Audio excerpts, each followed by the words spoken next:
उत्तर प्रदेश सहारनपुर के जिला अधिकारी अखिलेश सिंह ने लॉकडाउन के चौथे चरण में क्या विशेष रहेगा, क्या खुलेगा, क्या नहीं खुलेगा, उसके बारे में प्रेस वार्ता कर पत्रकारों को दी जानकारी।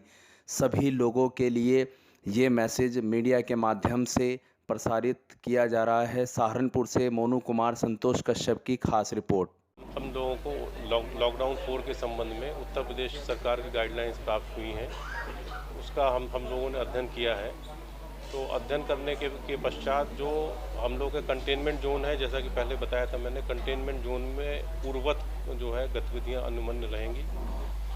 कंटेनमेंट जोन के बाहर जो इंडस्ट्रीज़ हैं, सारी इंडस्ट्रीज जो है चलेंगी। केवल प्रतिबंध ये है कि वो जो भी उनके कर्मचारी हैं वो सोशल डिस्टेंसिंग का पालन कराएंगे और वहाँ पर फेस मास्क, सैनिटाइज़र वगैरह का प्रयोग किया जाएगा। एक महत्वपूर्ण चीज़ इसमें ये रहेगी कि जो भी कर्मचारी और उनका स्टाफ है, वो कोई भी स्टाफ और कर्मचारी उनका कंटेनमेंट जोन के भीतर का नहीं रहना चाहिए, या हॉट स्पॉट क्षेत्र का नहीं रहना चाहिए। ये उनकी व्यक्तिगत जिम्मेदारी रहेगी, जो भी इंडस्ट्रियलिस्ट हैं, कि उस बात को सुनिश्चित कराएंगे कि उनका कोई भी कर्मचारी हॉट स्पॉट का नहीं है, और कोई क्षेत्र हॉट स्पॉट है कि नहीं है इसकी सूचना वो संबंधित थाने से प्राप्त करेंगे। इसके साथ साथ जहाँ तक मार्केट्स खुलने की जो बात है, इसमें 2-3 चीज़ें हैं। जैसे जो रेस्टोरेंट हैं, मिठाई की जो दुकानें हैं, ये रेस्टोरेंट और मिठाई की दुकानें खोली जाएंगी। किंतु इसके संबंध में जो उनके एसोसिएशन है उनसे कल हम लोग बात करेंगे। बात करके किस तरह उसमें भी हम लोग जो एक रोस्टर बनवाएं, इसके संबंध में हम लोग बातचीत करेंगे, और बातचीत करके कोशिश करेंगे कल ही इसको हम लोग फाइनल कर दें। इसके सिवाय जो राय वाला मार्केट है, कपड़े की थोक की मार्केट है, उस मार्केट में उसके जो तमाम पदाधिकारी हैं वो लोग मुझसे मिले थे। उनकी ये डिमांड थी कि वो तमाम उनके यहाँ माल डंप है। तो अभी फ़िलहाल एक रोस्टर हम लोगों ने तैयार किया है, उसको हम लोग आज रात तक फाइनल कर देंगे। उस रोस्टर के मुताबिक उनको 3-3, 4-4 घंटे के लिए प्रत्येक दिन आगामी कुछ दिनों तक उनको ये परमिशन रहेगी कि वो अपना जो डंप माल है उसको ट्रांसपोर्ट के माध्यम से अगर कहीं बाहर भेजना चाहते हैं, थोक में बेचना चाह रहे हैं, तो उसको बेच दें। किंतु प्रतिबंध रहेगा कि वो कोई भी अपना स्टाफ, कोई भी कर्मचारी या ट्रांसपोर्ट का कोई भी आदमी ऐसा नहीं वो जो है लगाएंगे जो आदमी हॉट स्पॉट का हो।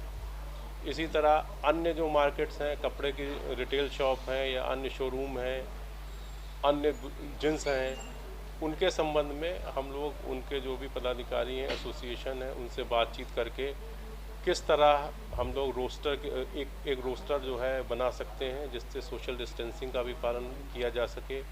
और जो इतने लंबे समय तक हम लोगों ने लॉकडाउन यहाँ पर रखा हुआ है, उसको लॉकडाउन करके रखा हुआ है, उससे जो हम लोगों ने लाभ अर्जित किया है, उस लाभ हम लोग मेंटेन कर सकें। इस उद्देश्य से हम लोग इनसे बातचीत करके जो भी और भी मार्केट्स हैं उनको खुलवाने के बारे में एक आध दिन में हम लोग निर्णय करेंगे। सर जैसे सर स्पोर्ट्स का सर। हाँ जी, नमस्कार।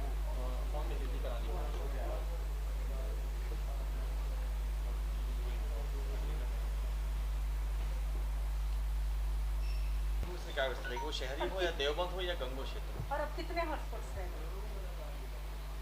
देखिए, हॉट स्पॉट आज जो है हम लोगों ने 6 हॉट स्पॉट समाप्त किए हैं, क्योंकि इन 6 हॉट स्पॉट में से पिछले 21 दिन में कोई पॉजिटिव केस रिपोर्ट नहीं हुआ है। ये जो 6 हॉट स्पॉट जो आज हम लोगों ने ख़त्म किए हैं, उसमें हरोड़ा मुस्तकम थाना गागलेडी, गांव दातनी खोल थाना बिहारीगढ़, कस्बा रामपुर मनिहारन, इसका मोहल्ला सराय है, मोहल्ला महल, मोहल्ला पीपल तला, मोहल्ला सराय थाना रामपुर मनिहारन, एक ये मोहल्ला मछरियान है थाना कुतुबशेर में, दानिश कॉलोनी है आउटर कॉर्डन नर्सरी वाली गली थाना कोतवाली देहात में, और मोहल्ला हबीबगढ़ है थाना कुतुबशेर में। ये 6 जो है हॉट स्पॉट समाप्त हैं। बाकी अब केवल 6 हॉट स्पॉट यहाँ पर रह गए हैं। जो में क्या रहेगा जो कि हॉट शेष रहे सर, वहाँ क्या व्यवस्था रहेगी, कोई बदलाव होगा या जैसा चल रहा है वैसा ही रहेगा? जो 6 हॉट स्पॉट हैं उनमें जो है पूर्वत ही जो है व्यवस्थाएं रहेंगी। केवल कुछ चीज़ें हैं, जैसे बैंक हैं, बैंकिंग की गतिविधियों में वहाँ पर चूँकि लोग जो है काफ़ी दिनों से परेशान हैं, उनके लिए उनको पैसे की भी जो है तंगी है, तो उसमें बैंकिंग के लिए उनको हम लोग कुछ सुविधाएं जो है दे सकते हैं। सर दो बातें सर, हाँ। एक तो स्पोर्ट्स के लिए क्या होगा सर, खेल से नहीं जा सकते, स्टेडियम खुलेगा, क्लब खुलेंगे सर खेलने के लिए। खेल कूद के बारे में स्टेडियम के बारे में जो पार्क है उसके बारे में हम लोग विचार विमर्श करके इसको कल हम लोग सर दो बातें सर, एक और बात है सर, जो अभी इंटर स्टेट लोग जा रहे थे बाहर, उनके लिए कोई प्रक्रिया नहीं हुई है कि अभी भी वैसी की वैसी है? पास में अब नहीं देखिए इंटर स्टेट के बारे में पहले भी वही प्रक्रिया थी, अभी भी इंटर स्टेट के बारे में ये है कि इंटर स्टेट जो भी ट्रेवल है वो दोनों राज्यों की सहमति से जो है रहेगा। सर जो निर्माण कार्य और मोबाइल शॉप्स के बारे में जो बात हुई थी उसका क्या रहेगा? मैंने बताया और सारी मार्केट जो भी हैं उसको हम लोग ये देखकर कि कितना आवश्यक है, कितनी आवश्यकता लोगों की है, जितनी डिमांड है उसके बिना आदमी का काम चल सकता है कि नहीं चल सकता, इस सब आवश्यकता का आकलन करके हम लोग एक आध दिन में बाकी चीज़ों के बारे में, अभी क्या क्या चीज़ हम खोल रहे हैं वो मैंने बता दिया आपको, बाकी चीज़ों के बारे में जैसे एक एक दिन हम लोग सब एसोसिएशन बात करके और जनता का भी पल्स देखकर किस चीज़ की आवश्यकता है, किस चीज़ की आवश्यकता ऐसी है जिसके बिना काम नहीं चल सकता, फिर हम लोग निर्णय लेंगे। क्या लॉकडाउन का समय बढ़ा दिया जाएगा जो दुकानें खुलने का समय? नहीं, उसको हम लोग जो है ये समय के बारे में एग्जैक्टली कितने समय तक हम लोग बोलेंगे ये हम लोग कल बताएंगे। मतलब बहुत सारी चीजें अभी हाँ वो तो बिना डिस्कस किए हुए नहीं करेंगे। देखिए दो चीज़ें हम लोग डिस्कस भी करना है, फिर हम लोग को ये भी है कि हम लोग के तरीके के जो और ज़िले हैं उनसे भी विचार विमर्श करने